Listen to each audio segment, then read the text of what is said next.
ইশরাক হোসেনকে ঢাকা দক্ষিণ সিটি কর্পোরেশনের মেয়র পদের দায়িত্ব বুঝিয়ে দিতে আজ বৃহস্পতিবার পর্যন্ত টানা ৮ দিন আন্দোলন করেছেন তার সমর্থকরা। এর মধ্যেই মেয়র হিসেবে শপথ না পড়ানোর নির্দেশনা চেয়ে উচ্চ আদালতে দায়ের করা রিট আবেদনের ওপর শুনানি শেষ হয়েছে। রিটটি খারিজ করে আদেশ দিয়েছেন আদালত। ফলে ইশরাকের মেয়র হিসেবে শপথ নিতে বাধা নেই বলে জানিয়েছে হাইকোর্ট।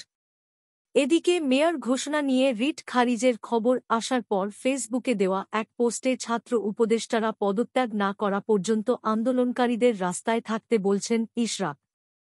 আন্দোলনকারী ভাইদের বলব, এইসব মূলা দিয়ে গাধা বশ করা যায় আমাদের না।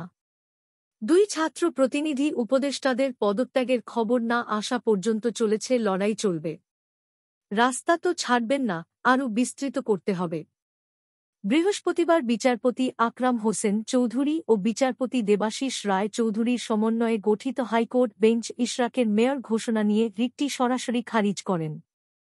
পর্যবেক্ষণ নির্দেশনাসহ এ আদেশ দেওয়া হয়। আদেশের পর আইনজীবী কায়সার কামাল এ কথা বলেন।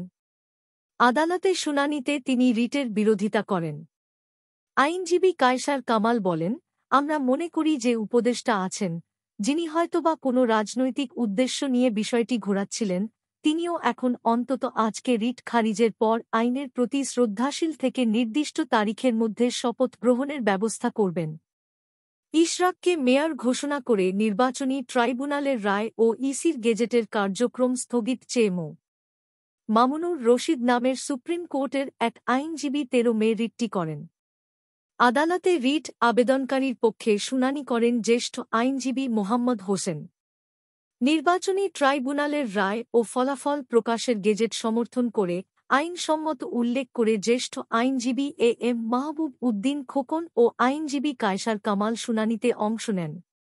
রাষ্ট্রপক্ষে deputy attorney general Mahfuzur Rahman ও খান জিয়াউর রহমান শুনানিতে ছিলেন। নির্বাচনে অনিয়ম ও দুর্নীতির অভিযোগ তুলে ফলাফল বাতিল চেয়ে ২০২০ সালের ৩ মার্চ মামলা করেন ইশরাক। তিনি বিএনপির আন্তর্জাতিক বিষয়ক কমিটির সদস্য। গত বছরের ৫ আগস্ট গণঅভ্যুত্থানে আওয়ামী লীগ সরকারের পতন হয়। একই বছরের ১৯ আগস্ট ঢাকা দক্ষিণ সিটি কর্পোরেশন সহ সিটি কর্পোরেশনের মেয়রদের অপসারণ করা হয়। এর মধ্যে ইশরাকের করা নির্বাচনী মামলায় চলতি বছরের ২৭ মার্চ রায় দেন ঢাকার প্রথম যুগ্ম জেলা জজ ও নির্বাচনী ট্রাইব্যুনাল। রায়ে তাপসকে নির্বাচিত ঘোষণা বাতিল করা হয়। ইশরাককে ঢাকা দক্ষিণ সিটি কর্পোরেশনের মেয়র ঘোষণা করা হয়। Immigration to Canada.